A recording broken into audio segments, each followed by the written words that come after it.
Tema khotbah pada hari ini adalah Taurat dan iman. Taurat atau Torah atau juga instruksi Elohim, Sang Pencipta yang Maha Kuasa, yang diberikan kepada umatnya dan diajarkan melalui Nabi Musa dan nabi-nabinya yang lain, supaya umatnya menjadi umat yang sungguh-sungguh mengenal Bapa yang menyelamatkan. Hukum Taurat itu terdiri dari 3 hal, yaitu hukum-hukum, ketetapan-ketetapan, dan perjanjian-perjanjian Elohim kepada umatnya yang harus dilakukan. Sedangkan iman kepada Yeshua HaMasyiah berarti percaya kepada perkataannya dan melakukan perintahnya. Apa perkataan Tuhan Yesus? Itu dia mengatakan bahwa hukum Taurat tidak dibatalkan dengan kedatangannya, tetapi ia menggenapinya. Jadi ada banyak orang yang diajarkan dan yang memahaminya bahwa pengorbanan Yesus Kristus itu menghapuskan hukum Taurat. Tapi mereka tidak memperhatikan apa yang dikatakan oleh Yesus itu sendiri.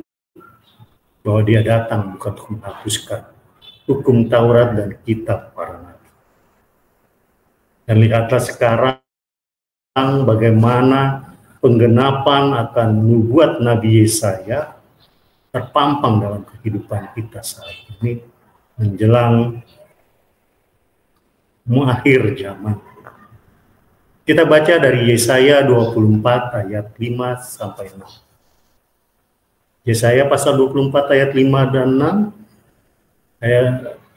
Bumi cemar karena penduduknya, sebab mereka melanggar undang-undang, mengubah ketetapan dan mengingkari perjanjian abadi.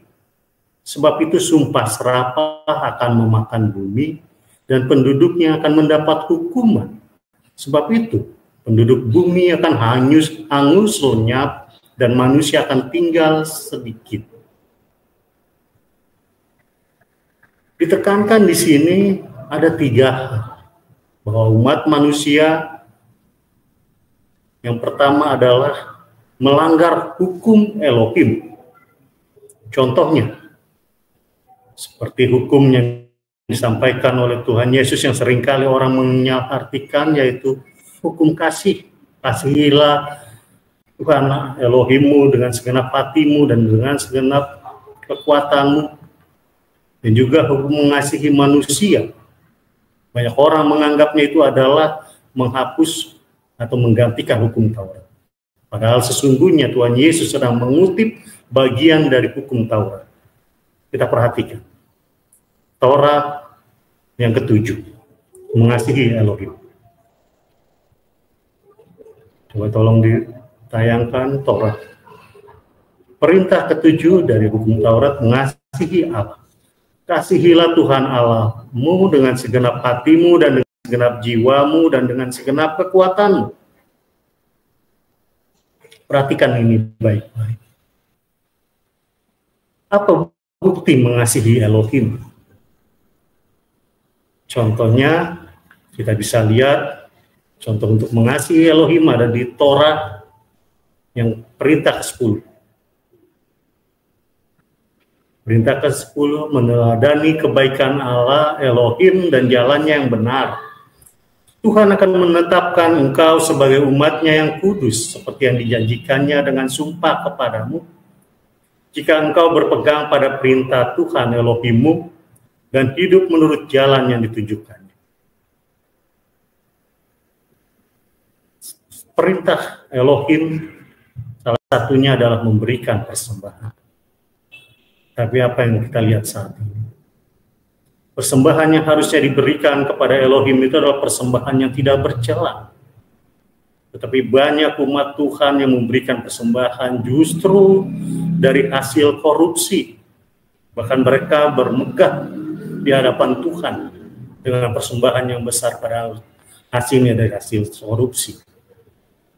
Bahkan di beberapa waktu yang lalu ada seseorang yang mengupload di TikTok, seorang perempuan, ketika dia memberikan persembahan, dia sambil mengatakan bahwa persembahan yang diberikannya ini adalah uang dari hasil melacur dia.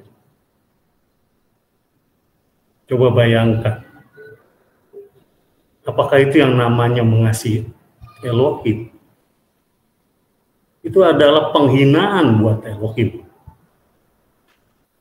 Lalu yang kedua, contoh mengasihi Elohim adalah Torah perintah ke-25. Perintah ke-25 tidak membuat batu untuk disembah. Janganlah kamu membuat berhala bagimu dan patung atau tugu berhala. Janganlah kamu dirikan bagimu. Juga batu berukir, janganlah kamu tempatkan di negerimu untuk sujud menyembah kepadanya. Sebab akulah Tuhan Elohimmu. Kita lihat apa yang terjadi. Firman Tuhan dirubah. Dari firman Tuhan 10 perintah yang ditulis oleh Bapa di batu loh, dirubah. Ada jelas-jelas di situ ditulis. Janganlah membuat patung yang menyerupai apapun di atas langit, di atas bumi, dan di bawah bumi untuk disembah.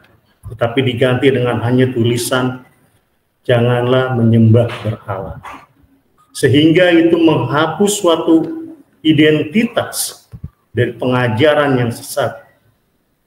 Itu banyak orang yang jatuh dalam penyembahan terhadap patung atau benda-benda lain. Apakah itu mengasihi Elohim? Lalu kita mengambil contoh untuk mengasihi manusia, Torah 26. Dicantumkan Torah ke-26. Perintah ke-26, mengasihi sesama. Janganlah engkau menuntut balas dan janganlah menaruh dendam terhadap orang-orang sebangsamu, melainkan kasihilah sesamamu manusia. Seperti dirimu sendiri, akulah Tuhan. Contohnya adalah perintah Torah 61. Tidak mengutuk ayah atau ibu. Siapa yang mengutuk ayahnya atau ibunya, ia pasti dihukum mati. Tapi nyatanya sekarang, bukan lagi orang mengutuk atau memaki orang tuanya. Bahkan terlebih lagi, sudah berani menganiaya, bahkan membunuh orang tuanya untuk hal-hal yang sepele. Juga Torah 254, perintah ke-254, tidak menerima suap. Suap janganlah kau terima, sebab suap membuat buta mata orang-orang yang melihat dan memutarbalikkan perkara orang-orang yang benar. Coba perhatikan, kejujuran itu sangat mahal sekarang ini. Suap merajai di mana-mana dalam perkara apapun, sehingga segala sesuatunya bisa diputarbalikkan. Sehingga bukannya menolong yang lemah, memberikan kebenaran, menegakkan kebenaran, tetapi justru sebaliknya. Dan itu melakukan sesuatu yang jahat buat sesamanya. Apakah itu mengasihi sesama manusia? Lalu Torah 278 seperti tadi tentang hukum kriminal, tidak membunuh seorang yang tidak bersalah. Janganlah membunuh. Bila kita lihat berita pembunuhan terjadi di mana-mana dengan modus macam-macam, bahkan untuk hal-hal sepele yang kecil pun orang bisa membunuh. Itu salah satu bentuk dari pelanggaran hukum. Yang kedua, umat itu merubah ketetapan kekal Elohim. Merubah ketetapan kekal Elohim. Contohnya, Torah 109. Menguduskan hari Sabat. Ingatlah dan kuduskanlah hari Sabat. Ingat, hari Sabat ini ditetapkan oleh Elohim sebagai ketetapan abadi, ketetapan yang kekal.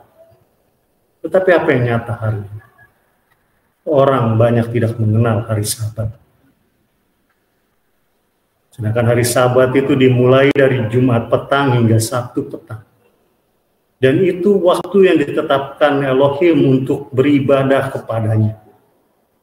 Ya, orang berubahnya menjadi hari ibadah di hari-hari yang lain, melupakan Elohim yang mengajarkan. Lalu Torah 167, Allah menetapkan bahwa manusia tidak boleh memakan darah. Perintah ke 167, tidak memakan darah. Demikian juga janganlah kamu memakan darah apapun di segala kediaman, baik darah burung-burung ataupun darah hewan. Perhatikan baik-baik. Orang sekarang sembarangan makan. Apa yang sudah ditetapkan untuk tidak dimakan. Itu yang dirubah dengan berbagai macam dalil. Mereka merubah apa yang ditetapkan oleh Elohim. Juga Torah 143, 144. Coba tolong ditayangkan. Menandai ternak yang halal dan yang haram. Katakanlah kepada orang Israel begini, inilah binatang yang boleh kamu makan dari segala binatang berkaki 4 yang ada di atas bumi. Perintah ke 144. Tetapi inilah yang tidak boleh kamu makan, dari yang memamah biak atau dari yang berkuku belah unta, karena memamah biak tetapi tidak berkuku belah, haram itu bagi. Lihat, Elohim sudah menetapkan, dia menetapkan makanan-makanan yang boleh kita makan. Tetapi umatnya memutarbalikan itu semua, berdalil dengan mengatakan, oh, oleh Tuhan Yesus itu sudah tidak ditiadakan hukum itu, dan segala macam dengan alibi ayat-ayat Alkitab disampaikan, pada ayat Alkitab itu memahaminya dengan salah. Kita baca Imamat 23 ayat 4 mengenai penetapan hari-hari raya. Imamat 23 pasal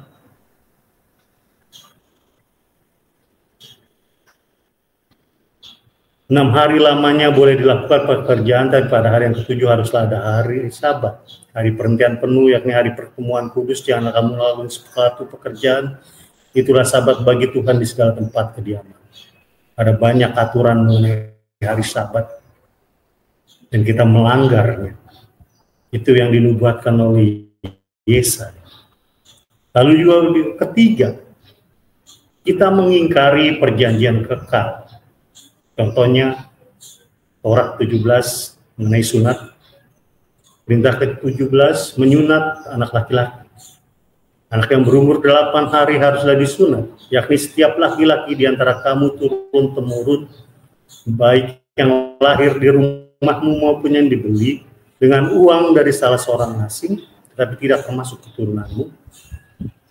Dan pada hari yang ke-8 haruslah dikerat daging kulit katan anak itu.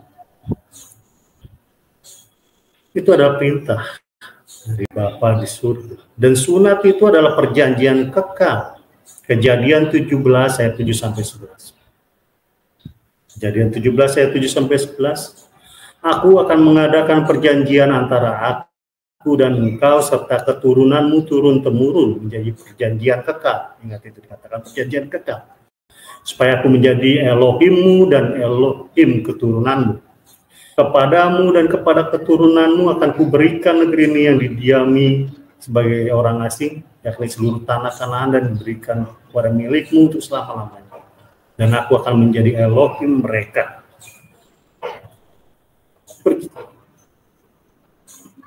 Lalu firman Elohim kepada Abraham, dari pihakmu, engkau harus memegang perjanjianku, engkau dan keturunanmu turun-temurun. Inilah perjanjianku yang harus kamu pegang. Perjanjian antara aku dan kamu serta keturunanmu, yaitu setiap laki-laki di antara kamu harus disunat. haruslah dikerat kulit katanmu dan itulah akan menjadi tanda perjanjian antara aku dan kamu. Ini perjanjian kekal, jadi tidak akan bisa ditiadakan. Catatan itu. Bahkan Nabi Musa pun hampir dihukum mati oleh Elohim. Dia lalai untuk menyunat Gerson anaknya. Keluaran 4 ayat 24-20. Tetapi di tengah jalan, di suatu tempat bermalam, Tuhan bertemu dengan Musa dan berikhtiar untuk membunuhnya. Lalu Zipora mengambil pisau batu, dipotongnya kulit katan anaknya, kemudian disentuhnya dengan kulit itu kaki Musa, sambil berkata, sesungguhnya engkau pengantin darah bagiku. Lalu Tuhan membiarkan Musa pengantin darah, kata Zipora waktu itu, karena mengingat sunat itu. Coba, seorang Nabi Musa pun yang begitu berhubungan dengan Elohim, membangkitkan murka Elohim karena tidak menyunatkan anaknya. Ya, seperti beberapa minggu lalu saya sampaikan bahwa sunat itu juga merupakan syarat untuk merayakan Paskah. Keluaran 12 ayat 48. Tetapi apabila seorang asing telah menetap padamu dan merayakan Paskah bagi Tuhan, maka setiap laki-laki yang bersama-sama dengan dia wajiblah disunat. Barulah ia boleh mendekat untuk merayakannya. Ia akan dianggap sebagai orang asli, tetapi tidak seorang pun yang tidak bersunat boleh memakannya. Artinya apa?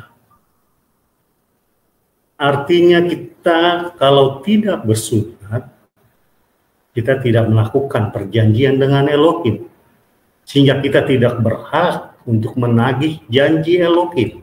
Apa janjinya? Keselamatan.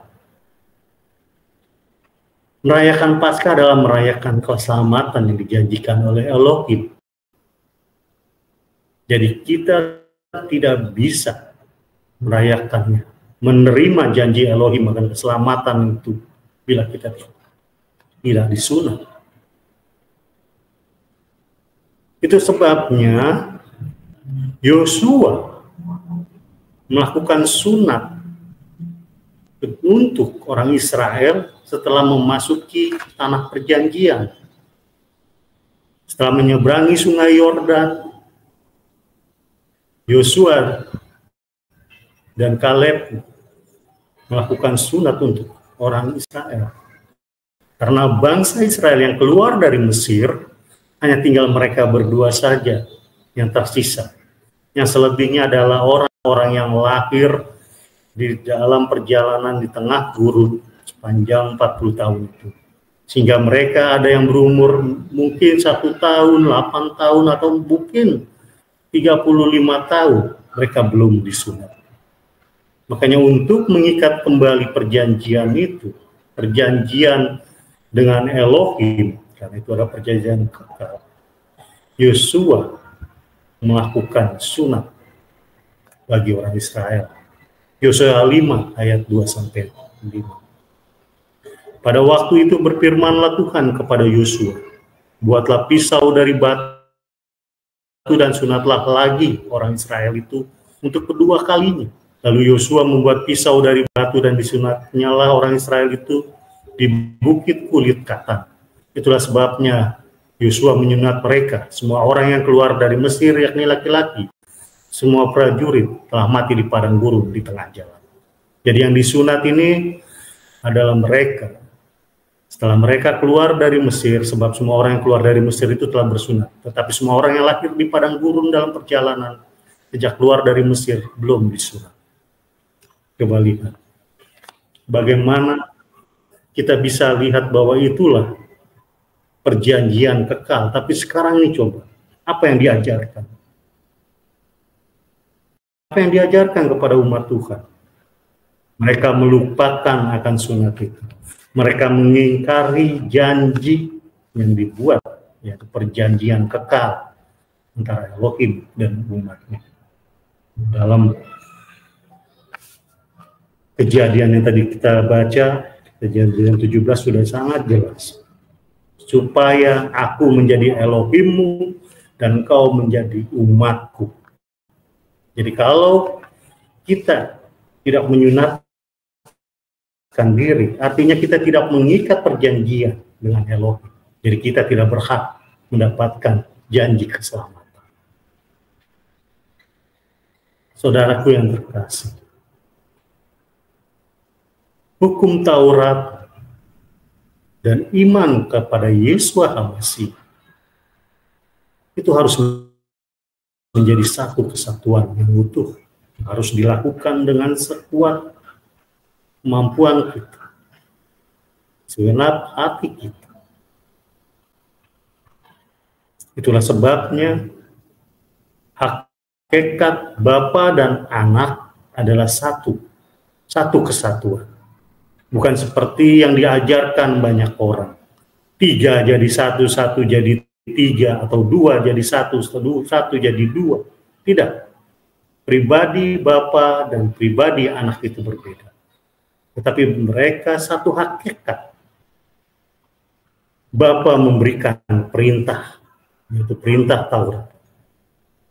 Anak, yaitu Yeshua HaMashiach, dia menegaskan dia tidak datang untuk menghapuskan, tapi menggenapi.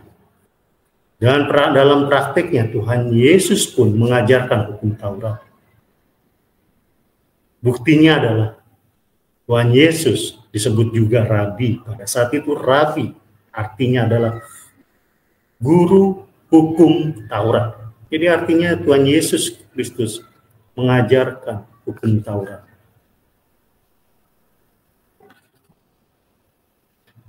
Ingat, hukum Taurat dan iman itu harus satu kesatuan.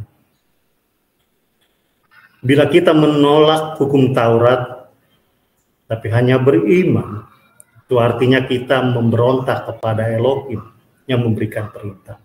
Dan hukumannya adalah dibinasakan. Maut itu adalah hukumannya. Kematian kekal hukumannya. Lalu bila kita menolak Yeshua HaMashiach, lalu hanya menjalankan hukum Taurat, itu juga sama artinya kita menolak rancangan keselamatan yang diberikan Bapa melalui Anaknya Yeshua HaMashiach.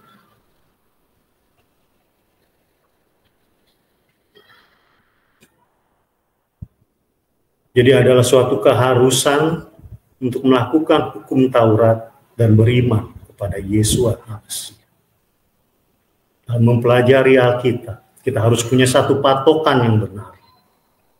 Supaya kita tidak mencampur adukan atau mempertentangkan satu ayat dengan ayat yang lain. Perintah Elohim, firman Bapa,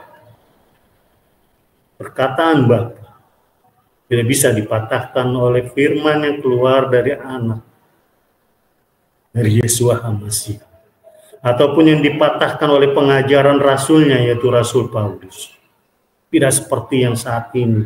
Seringkali orang mengatakan, oh itu tidak berlaku karena Tuhan Yesus sudah mati dan menebus dosa, atau dengan menggunakan ayat yang disampaikan oleh Rasul Paulus.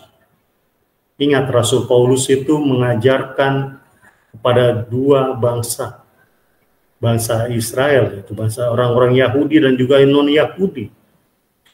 Dia menegur orang-orang Yahudi yang membanggakan hukum Tauratnya, tetapi tidak mau beriman kepada Yeshua HaMashiach. Makanya seringkali Rasul Paulus mengatakan, sia-sialah hukum Taurat itu, karena kamu tidak beriman. Demikian juga kepada orang-orang yang hanya beriman. Mereka begitu bangga dengan imannya dan begitu percaya, tetapi tidak mau melakukan apa yang diperintahkan Tuhan, perintah hukum Taurat. Makanya Rasul Paulus pun mengingatkan dalam Roma pasal 3 ayat 28, kita baca.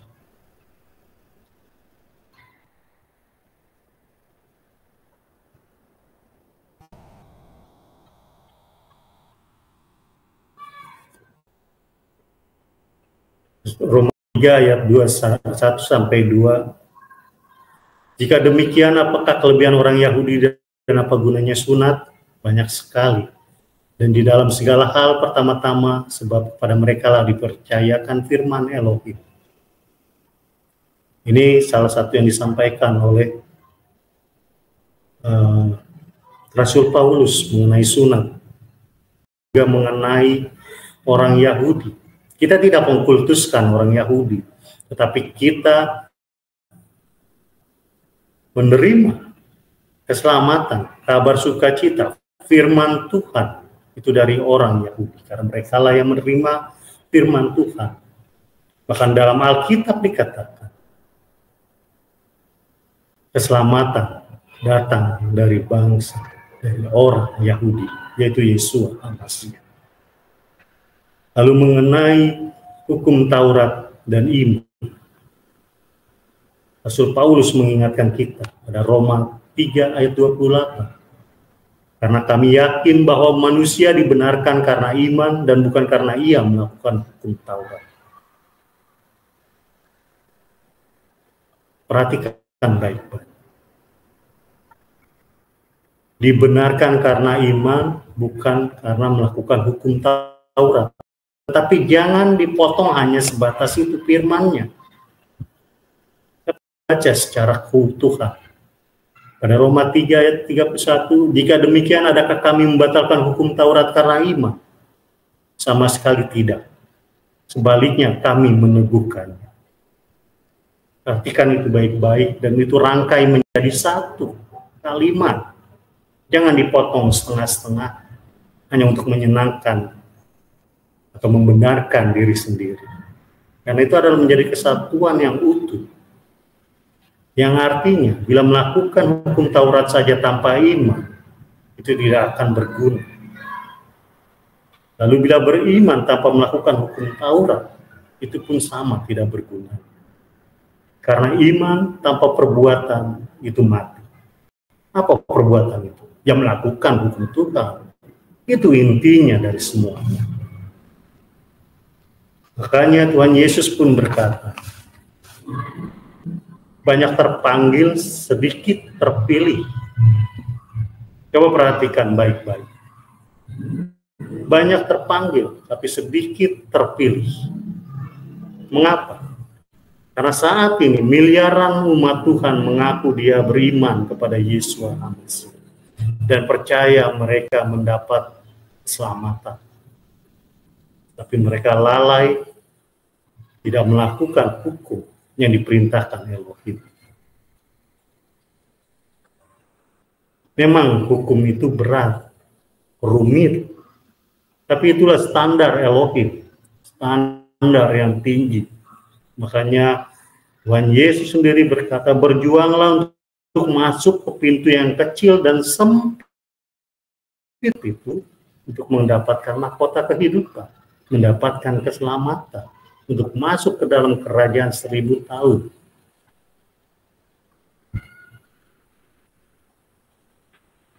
Itu sebabnya sangat sedikit yang terpilih. Dan kita perlu perjuangan yang sangat keras untuk melakukan itu semua. Kiranya oleh kuasa Elohim kita dimampukan melakukan hukum-hukumnya. Dan oleh kasih Yesus Al-Masih kita dibenarkan karena beriman kepadanya. Dan oleh Roh Kudus kita ditolong, kita dituntun, kita ditegur, dan kita dimateraikan untuk menjadi umat Elohim, Sang Pencipta yang Maha Kuasa. Amin.